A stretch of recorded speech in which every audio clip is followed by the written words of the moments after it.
Gaming Gladiator ရဲ့တရားစွဲဆိုမှုမှာအဓိကတရားခံဖြစ်လာတဲ့ကွေ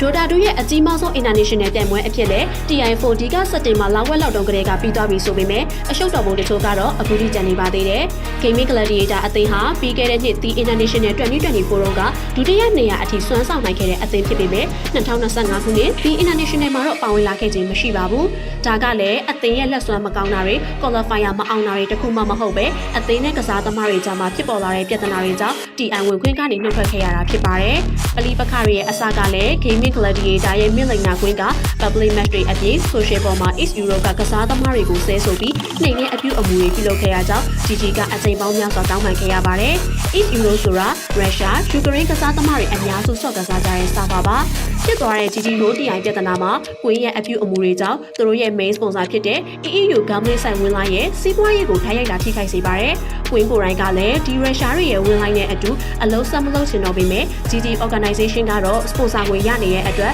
မချစ်တော်လဲအောက်ကနေဆိုတဲ့အခြေအနေမှာရှိနေခဲ့တာပါ။ DTIB ရဲ့စာချုပ်ထပ်မချုပ်တော့ပါဘူးလို့ GG နဲ့ကွင်းကြားမှာနှုတ်ကတိတွေရှိခဲ့ပေမဲ့ထက်ချုံမဲ့အရေးအယောင်တွေရှိလို့ဒီနှစ် TI ကိုမတက်ဘူးဆန္ဒပြလိုက်တာလို့လည်းကောလာဟာလာတွေရှိနေပါတယ်။ GG ရဲ့အကြံကလည်းဝင်လိုက်စီကစပွန်ဆာရတာနဲ့ကွင်းကိုချော့ပြီးဆက်ဆော့ခိုင်းဖို့ကြံထားပုံပါပဲ။ကွင်းပောင်ဝင်ပတ်သက်နေတဲ့ GG လို့ TI ပြဿနာရဲ့ရလဒ်အနေနဲ့ GG organization ကဝင်လိုက်ကပေးမဲ့တစ်နှစ်ကိုယူရို3သန်းတန်စာချုပ်ပြတ်သွားပါတယ်။ဒါကြောင့်ပဲ Queen, Western